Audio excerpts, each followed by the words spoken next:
Sí, saludamos al economista Fernando Marul, que tiene la gentileza de atendernos. Fernando, buen día. Bueno, se nos interrumpió la comunicación. Probamos una vez más. Fernando, buen día. No está Fernando, bueno, ya lo recuperaron. Es el duende, Marcelo, es el duende, Es lo el que duende. decíamos. Es lo que decíamos, Marcelo. Es el duende. Lo liberamos Dios, y no. empezó.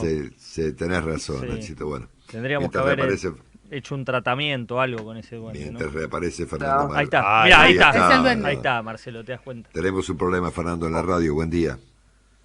¿Qué tal? Buen día, ¿cómo andan? Sí, bueno, estamos un poco afectados. Te va a parecer raro, vos sos un tipo muy racional, ¿no es cierto? Pero tenemos que explicarte que se escapó un duende, que nos corta las No. comunicaciones. Sí. Sí, sí. Bueno, Genera. Sí. bueno, está raro entonces como el mercado, como la economía. Ahí está lleno de duendes. Ahí está lleno de Todo duendes. raro. Bueno, te pedimos una explicación, una consideración respecto a estas medidas anunciadas el sábado, que finalmente, tratando de reducirlas a la mínima expresión, es inflación versus reservas, ¿no es cierto? Si para bajar la inflación el gobierno recurre a las reservas y al corte de la emisión monetaria por completo. Ese diagnostiquito, ¿es correcto? Y te agregaría inflación, reservas y dólar. O sea, en el medio está el dólar paralelo. Porque si bien el objetivo fue, bueno, vamos a reducir la emisión, más la emisión monetaria, un poco el objetivo era que el dólar paralelo estaba llegando a niveles de 1.500, que es un poco no, tiene impacto ya empieza a tener una brecha del 60%, empieza a tener impacto en el plan económico. Por eso, hasta el viernes, diría que hasta el jueves pasado, el plan económico era, bueno, eventualmente el nivel de dólar va a llegar a un nivel, a las tasas de LECAPS, las tasas de interés, que es el nuevo instrumento que está manejando el banco, el Tesoro, diría que son las nuevas tasas de interés que estaban rindiendo arriba del 50%, iban a reequilibrar el mercado y eso no estaba pasando. Entonces, por eso, el viernes la reacción del dólar volvió a subir. Y sorpresivamente el sábado a la mañana, en el medio de una entrevista, nos fuimos enterando a minuto de nuevas medidas económicas. Sobre todo, básicamente las medidas económicas del fin de semana fueron 4.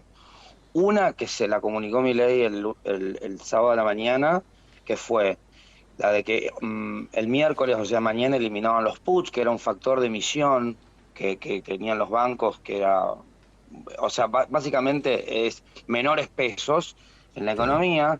Después una segunda medida que era que iban a todos los dólares que se compraban a partir de hoy, se iban a retirar se compraban por el dólar oficial, se vendían por el mercado paralelo, y lo iba a hacer el Banco Central. Después una tercera medida que fue el domingo a la noche, que fue el secretario de Finanzas aclarando que como la impresión de las medidas iban a ser, bueno, van a usar más dólares para bajar más reservas para bajar el dólar, entonces yo como acreedor de bonos van a usar mis dólares, básicamente. Entonces Claro. el bonista estaba nervioso para el lunes a la mañana. Por eso un poco la medida por eso el domingo a la noche sale el secretario de Finanzas a decir que se iban a adelantar se iban a adelantar las compras para garantizar el pago de enero 2025. Sí. Y después, La y cuarta. ahí ya cierro, y la cuarta fue el lunes a la mañana, de que en vez de el poder de fuego del Banco Central para intervenir en el mercado cambiario, en vez de ser por las compras del Banco Central de dólares a partir del lunes, también iban a ser desde los últimos meses. O sea, no era era un poder de fuego bastante más grande que 100 millones de dólares, sino que iba a ser más cercano a 1.700 millones de dólares. A partir de eso, el dólar colapsó, pero también un costo muy grande que fue que colapsaron los bonos, colapsaron los dos. Sí, sí. Ahora, ¿esto vos crees que tiene, eventualmente tendrá finalmente un objetivo a cumplir, que es que baje aún más la inflación? Mirá, yo tenía una lectura de que al menos lo que uno estaba mirando es que la suba de la brecha no estaba pegando tanto en la inflación, al menos los primeros, las primeras 2 semanas del impacto. Es más, ayer el Banco Central publica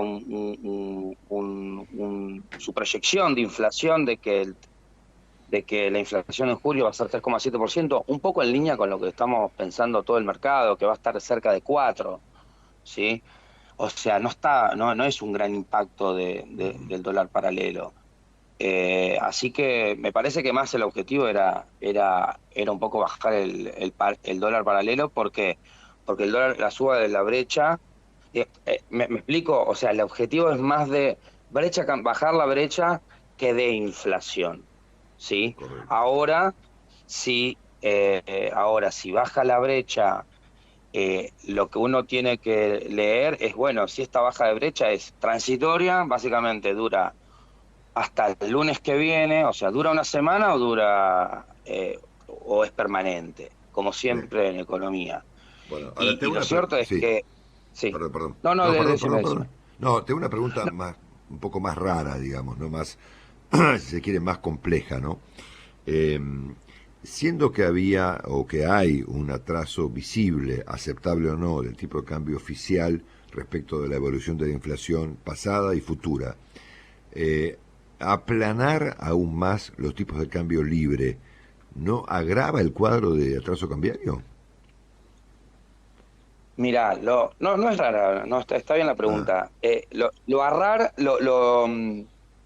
O sea, el impacto sería negativo, básicamente bajar ficticiamente el dólar paralelo. Cuando tenés un dólar oficial un poco más atrasado, bajarlo ficticiamente, nada, va a tener un impacto negativo siempre y cuando vos no avances en hacer algunos cambios. ¿Me explico?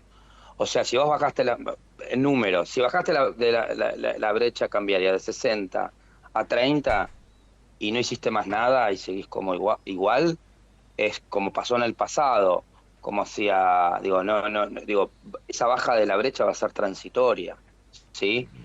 Ahora, si vos lográs bajar con estas medidas la brecha cambiaria y haces algún tipo de cambio, ahí posiblemente sea más permanente. Depende, digo, uno escucha al plan económico y dentro de las condiciones para liberar el mercado cambiario o levantar el cepo, recordemos que al menos van cambiando semana a semana las condiciones para levantar el cepo, pero una era eliminar los pasivos remunerados, otra era eliminar los puts, que esas dos condiciones ya se cumplieron, otra es que la inflación core sea más cercana al crawling peg, sea cercana al 2%, y había una cuarta que la brecha cambiaria sea más bien manejable.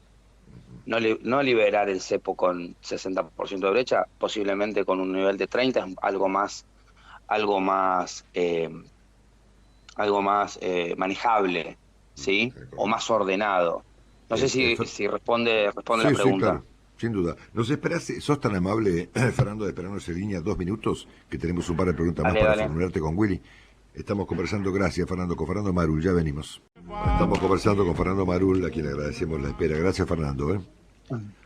¿Qué tal? Bueno, vamos de vuelta con una pregunta Bueno, más y me queda una pregunta de Willy. ¿Esto nos dale. acerca o nos aleja del final del cepo? Y para mí las medidas van para mí estamos cerca del final del cepo. Te lo voy a poner así. Si el plan del gobierno, las medidas económicas que está tomando, tiene éxito, ¿sí? Básicamente te están diciendo, bueno, en los próximos meses como se vienen cumpliendo básicamente nuestra hoja de ruta, vamos a salir del cepo. Entonces, por las buenas, terminás saliendo del cepo, y si eventualmente no sale como esperado, o sea, no sale el plan no es exitoso, eh, diría, te saca el mercado. O sea, de las dos maneras estás más cerca del cepo, ya sea por las buenas o ya sea por las malas. Suena Claro. un poquito duro, pero yo creo que el plan del gobierno es salir del cepo, ¿sí? Viene haciendo todo esto para eventualmente liberar las restricciones cambiarias. No creo que dentro del plan económico sea solamente acumular reservas, mantener el cepo cambiaria y bancarte una brecha del 60%. Creo que Claro. como ministro de Economía o presidente del Banco Central no le gusta a nadie eso. Digo, no sé, no, eso digo, te rompe un plan económico. Estás haciendo progresos como en la parte fiscal, en la parte monetaria, en la parte de ajustes de precios relativos, que es bastante duro para la economía, y vas a mantener el cepo cambiario. Me parece que no es parte del plan. Yo Correcto. creo que claramente están yendo paso a paso, y ese paso a paso el mercado se pone un poquito impaciente. Claro. Willy. Sí, Fer, un abrazo, buen día. La, ¿Qué la, hacemos, abuelito? la ¿Bien? pregunta sería, en esa misma línea que estás explicando, eh, digamos, ¿hasta dónde vos crees que se va a acelerar o va a volver el ingreso de dólares? Porque en realidad todo esto empezó porque por algún motivo, por el atraso cambiario, por la incertidumbre política, lo que fuere, digamos, el Banco Central dejaron de entrar dólares, tanto los exportadores, los dólares financieros. ¿Cómo crees que sigue eso? Es decir, los que tienen los dólares, los exportadores, los inversores, el público, ¿crees que ahora se van a ver tentados a vender lo que no pasaba hace 2, 3 semanas? Esa es la pregunta. La pregunta es, sin cambios, la verdad, sin cambios relevantes en el crawling peg, brecha cambiaria, tasa de interés sobre todo, que está ahí. Digo, siempre vos lo sabés bien, esto es dólar versus tasa. Estamos hablando del dólar, y la tasa de interés está ahí olvidada. Siempre es dólar versus tasa hace años. Ujú. Digo, es muy difícil que ahora cambie ese esquema, dólar versus tasa. Entonces, si no cambian los equilibrios o algunos parámetros del plan, creo que nada, no va a aparecer oferta, y eventualmente la demanda se te va a acelerar. Porque Digo, digamos, si la, vos... la oferta, la oferta hoy es el La, propio gobierno. Es decir, hoy el la gobierno te oferta, dice, voy a poner los dólares arriba de la mesa. mira, la oferta venía fluida. Sí, claro. La oferta venía fluida. El tema es que se aceleró. Lo que se aceleró en los últimos meses, que te hizo que el Banco Central deje de comprar dólares, fue que se te aceleró la demanda de importaciones, porque no venían pagando, se venían pagando en cuotas, pero ya ahora se está pagando prácticamente el 100%, Ujú. ¿sí? Y se te fueron algunos préstamos financieros. Básicamente, digo, y la expectativa de devaluación subió. Eso uno lo ve en la demanda de futuro, lo ve en la demanda de dólar link. Entonces, básicamente, estás con menos margen. Ya se sabía que el segundo semestre iba a tener, el central iba a tener eventualmente a comprar menos reservas, ¿sí? O salir empatado. Pero una cosa es salir empatado, y otra cosa es que te vayan metiendo goles todas las semanas. Y eso es lo que un poco frena todo el plan económico, porque, digo, ayer el agro liquidó bastante bien, Ujú. liquidó casi 100 millones de dólares, y el Banco Central no tuvo que intervenir. Según leía recién un tuit de Caputo, que al final, ayer el banco finalmente no intervino para vender, no intervino en el contado con liquid para vender para controlar el dólar paralelo, o para contener un poco la suba. y el dólar se desplomó 8%. También es un poco la señal, Claro. porque uno no estaba viendo señal, era el mercado se va a autorregular, el mercado se va a autorregular, el mercado se va a autorregular y el mercado no se autorreguló. Claro. Y tomaste una medida un sábado a la mañana, comunicado un sábado a la mañana, un poco desprolija. Digo, a mí, y aclaro, a mí, yo creo que el equipo económico está haciendo muy buenas cosas, duras a nivel fiscal, precios relativos. Hay otras cosas donde no estoy muy de acuerdo, y es un poco en esta parte cambiaria, sobre todo el tema del crawling peg, sí, y que desaparezca la tasa de interés como factor de equilibrio. ¿Me explico? Sí, sí. Bueno, Fernando, gracias por la explicación. Te mandamos un abrazo. Estamos en contacto pronto. Gracias por todo. Fernando Marul con Dale un nosotros. abrazo, saludos, chau, Chau, chau. chau. Chau, chau.